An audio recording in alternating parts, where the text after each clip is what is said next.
وَخَلَقَ اللَّهُ السَّمَاوَاتِ وَالْأَرْضَ بِالْحَقِّ وَلِتُجْزَى كُلُّ نَفْسٍ بِمَا كَسَبَتْ وَهُمْ لَا يُظْلَمُونَ۔ اللہ نے تو آسمانوں اور زمین کو برحق پیدا کیا ہے، اور اس لیے کیا ہے کہ ہر متنفس کو اس کی کمائی کا بدلہ دیا جائے۔ لوگوں پر ظلم ہرگز نہ کیا جائے گا، برحق پیدا کیا ہے۔ یعنی اللہ تعالیٰ نے زمین اور آسمان کی تخلیق کھیل کے طور پر نہیں کی ہے، بلکہ یہ ایک بامقصد حکیمانہ نظام ہے۔ اس نظام میں یہ بات بالکل ناقابل تصور ہے کہ اللہ کے دیے ہوئے اختیارات اور ذرائع و وسائل کو صحیح طریقے سے استعمال کر کے جن لوگوں نے اچھا کارنامہ انجام دیا ہو، اور انہیں غلط طریقے سے استعمال کر کے جن دوسرے لوگوں نے ظلم و فساد برپا کیا ہو، یہ دونوں قسم کے انسان آخر کار مر کر مٹی ہو جائیں، اور اس موت کے بعد کوئی دوسری زندگی نہ ہو جس میں انصاف کے مطابق ان کے اچھے اور برے اعمال کا کوئی اچھا یا برا نتیجہ نکلے۔ اگر ایسا ہو تو یہ کائنات ایک کھلنڈرے کا کھلونا ہوگی، نہ کہ ایک حکیم کا بنایا ہوا بامقصد نظام۔ لوگوں پر ظلم ہرگز نہ کیا جائے گا۔ اس سیاق و سباق میں اس فقرے کا صاف مطلب یہ ہے کہ اگر نیک انسانوں کو ان کی نیکی کا اجر نہ ملے، اور ظالموں کو ان کے ظلم کی سزا نہ دی جائے، اور مظلوموں کی کبھی داد رسی نہ ہو، تو یہ ظلم ہوگا۔ خدا کی خدائی میں ایسا ظلم ہرگز نہیں ہو سکتا۔ اسی طرح خدا کے ہاں ظلم کی یہ دوسری صورت بھی کبھی رونما نہیں ہو سکتی کہ کسی نیک انسان کو اس کے استحقاق سے کم اجر دیا جائے، یا کسی بد انسان کو اس کے استحقاق سے زیادہ سزا دے دی جائے۔ أَفَرَأَيْتَ مَنِ اتَّخَذَ إِلَٰهَهُ هَوَاهُ وَأَضَلَّهُ اللَّهُ عَلَىٰ عِلْمٍ وختم على سمعه وقلبه وجعل على بصره غشاوة فمن يهديه من بعد الله أفلا تذكرون۔ پھر کیا تم نے کبھی اس شخص کے حال پر بھی غور کیا جس نے اپنی خواہش نفس کو اپنا خدا بنا لیا، اور اللہ نے علم کے باوجود اسے گمراہی میں پھینک دیا، اور اس کے دل اور کانوں پر مہر لگا دی، اور اس کی آنکھوں پر پردہ ڈال دیا۔ اللہ کے بعد اب اور کون ہے جو اسے ہدایت دے؟ کیا تم لوگ کوئی سبق نہیں لیتے؟ اپنا خدا بنا لیا۔ خواہش نفس کو خدا بنا لینے سے مراد یہ ہے کہ آدمی اپنی خواہش کا بندہ بن کر رہ جائے، جس کام کو اس کا دل چاہے اسے کر گزرے، خواہ خدا نے اسے حرام کیا ہو، اور جس کام کو اس کا دل نہ چاہے اسے نہ کرے، خواہ خدا نے اسے فرض کر دیا ہو۔ جب آدمی اس طرح کسی کی اطاعت کرنے لگے تو اس کے معنی یہ ہیں کہ اس کا معبود خدا نہیں ہے، بلکہ وہ ہے جس کی وہ اس طرح اطاعت کر رہا ہے، قطع نظر اس سے کہ وہ زبان سے اس کو اپنا الہ اور معبود کہتا ہو یا نہ کہتا ہو، اور اس کا بت بنا کر اس کی پوجا کرتا ہو یا نہ کرتا ہو۔ اس لیے کہ ایسی بے چون و چرا اطاعت ہی اس کے معبود بن جانے کے لیے کافی ہے، اور اس عملی شرک کے بعد ایک آدمی صرف اس بنا پر شرک کے جرم سے بری نہیں ہو سکتا کہ اس نے اپنے اس مطاع کو زبان سے معبود نہیں کہا ہے اور سجدہ اس کو نہیں کیا ہے۔ اس آیت کی یہی تشریح دوسرے اکابر مفسرین نے بھی کی ہے۔ ابن جریر اس کا مطلب یہ بیان کرتے ہیں کہ اس نے اپنی خواہش نفس کو معبود بنا لیا۔ جس چیز کی نفس نے خواہش کی اس کا ارتکاب کر گزرا، نہ اللہ کے حرام کیے ہوئے کو حرام کیا، نہ اس کے حلال کیے ہوئے کو حلال کیا۔ ابو بکر جساس اس کے معنی یہ بیان کرتے ہیں کہ وہ خواہش نفس کی اس طرح اطاعت کرتا ہے جیسے کوئی خدا کی اطاعت کرے۔ زمخشری اس کی تشریح یوں کرتے ہیں کہ وہ خواہش نفس کا نہایت فرما بردار ہے، جدھر اس کا نفس اسے بلاتا ہے اسی طرف وہ چلا جاتا ہے، گویا کہ وہ اس کی بندگی اس طرح کرتا ہے جیسے کوئی شخص اپنے خدا کی بندگی کرے۔ علم کے باوجود اصل الفاظ ہیں اضلہ اللہ علی علم۔ ایک مطلب ان الفاظ کا یہ ہو سکتا ہے کہ وہ شخص عالم ہونے کے باوجود اللہ کی طرف سے گمراہی میں پھینکا گیا کیونکہ وہ خواہش نفس کا بندہ بن گیا تھا۔ دوسرا مطلب یہ بھی ہو سکتا ہے کہ اللہ نے اپنے اس علم کی بنا پر کہ وہ اپنے نفس کی خواہش کو اپنا خدا بنا بیٹھا ہے، اسے گمراہی میں پھینک دیا، آنکھوں پر پردہ ڈال دیا۔ اللہ کے کسی کو گمراہی میں پھینک دینے اور اس کے دل اور کانوں پر مہر لگا دینے اور اس کی آنکھوں پر پردہ ڈال دینے کی تشریح اس سے پہلے ہم متعدد مقامات پر اس کتاب میں کر چکے ہیں۔ تم لوگ کوئی سبق نہیں لیتے۔ جس سیاق و سباق میں یہ آیت آئی ہے اس سے یہ بات خود بخود واضح ہو جاتی ہے کہ آخرت کا انکار دراصل وہی لوگ کرتے ہیں جو خواہشات نفس کی بندگی کرنا چاہتے ہیں اور عقیدہ آخرت کو اپنی اس آزادی میں مانے سمجھتے ہیں۔ پھر جب وہ آخرت کا انکار کر دیتے ہیں تو ان کی بندگی نفس اور زیادہ بڑھتی چلی جاتی ہے اور وہ اپنی گمراہی میں روز بروز زیادہ ہی بھٹکتے چلے جاتے ہیں۔ کوئی برائی ایسی نہیں ہوتی جس کے ارتکاب سے وہ باز رہ جائیں، کسی کا حق مارنے میں انہیں تامل نہیں ہوتا، کسی ظلم اور زیادتی کا موقع پا جانے کے بعد ان سے یہ توقع ہی نہیں کی جا سکتی کہ وہ اس سے صرف اس لیے رک جائیں گے کہ حق و انصاف کا کوئی احترام ان کے دلوں میں ہے۔ جن واقعات کو دیکھ کر کوئی انسان عبرت حاصل کر سکتا ہے وہی واقعات ان کی آنکھوں کے سامنے بھی آتے ہیں، مگر وہ ان سے الٹا یہ نتیجہ اخذ کرتے ہیں کہ ہم جو کچھ کر رہے ہیں ٹھیک کر رہے ہیں اور ہمیں یہی کچھ کرنا چاہیے۔ کوئی کلمہ نصیحت ان پر کارگر نہیں ہوتا۔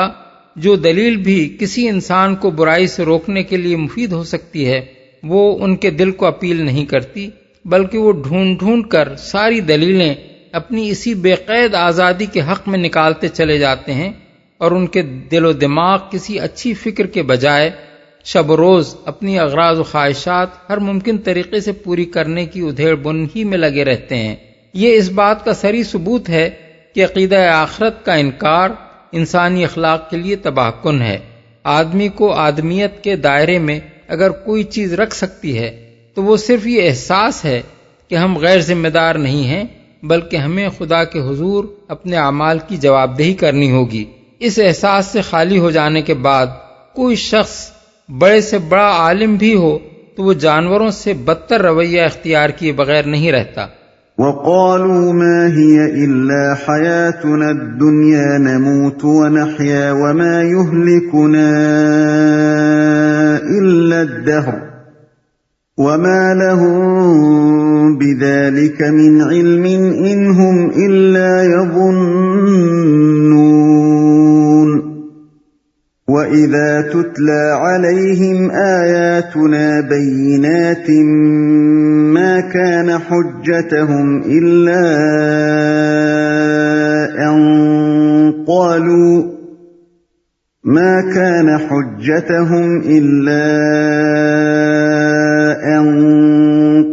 ائْتُوا بِآبَائِنَا إِن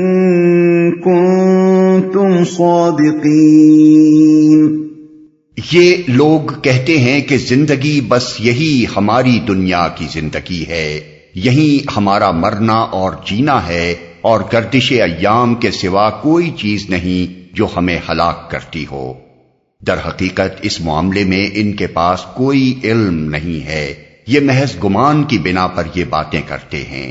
اور جب ہماری واضح آیات انہیں سنائی جاتی ہیں تو ان کے پاس کوئی حجت اس کے سوا نہیں ہوتی کہ اٹھا لاؤ ہمارے باپ دادا کو اگر تم سچے ہو۔ گمان کی بنا پر یہ باتیں کرتے ہیں، یعنی کوئی ذریعہ علم ایسا نہیں ہے جس سے ان کو بتحقیق یہ معلوم ہو گیا ہو کہ اس زندگی کے بعد انسان کے لیے کوئی دوسری زندگی نہیں ہے، اور یہ بات بھی انہیں معلوم ہو گئی ہو کہ انسان کی روح کسی خدا کے حکم سے قبض نہیں کی جاتی ہے، بلکہ آدمی محض گردش ایام سے مر کر فنا ہو جاتا ہے۔ منکرین آخرت یہ باتیں کسی علم کی بنا پر نہیں بلکہ محض گمان کی بنا پر کرتے ہیں۔ علمی حیثیت سے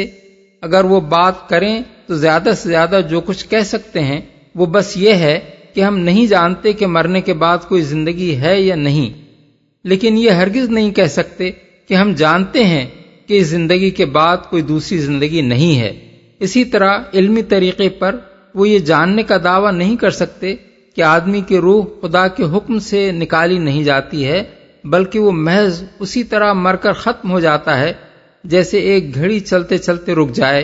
زیادہ سے زیادہ جو کچھ وہ کہہ سکتے ہیں وہ صرف یہ ہے کہ ہم ان دونوں میں سے کسی کے متعلق یہ نہیں جانتے کہ فی الواقع کیا صورت پیش آتی ہے۔ اب سوال یہ ہے کہ جب انسانی ذرائع علم کی حد تک زندگی بعد موت کے ہونے یا نہ ہونے اور قبض روح واقع ہونے یا گردش ایام سے آپ مر جانے کا یکساں احتمال ہے، تو آخر کیا وجہ ہے کہ یہ لوگ امکان آخرت کے احتمال کو چھوڑ کر حتمی طور پر انکار آخرت کے حق میں فیصلہ کر ڈالتے ہیں؟ کیا اس کی وجہ اس کے سوا کچھ اور ہے کہ دراصل اس مسئلے کا آخری فیصلہ وہ دلیل کے بنا پر نہیں بلکہ اپنی خواہش کی بنا پر کرتے ہیں؟ چونکہ ان کا دل یہ نہیں چاہتا کہ مرنے کے بعد کوئی زندگی ہو، اور موت کی حقیقت نیستی اور عدم نہیں بلکہ خدا کی طرف سے قبض روح ہو، اس لیے وہ اپنے دل کی مانگ کو اپنا عقیدہ بنا لیتے ہیں اور دوسری بات کا انکار کر دیتے ہیں۔ واضح آیات انہیں سنائی جاتی ہیں،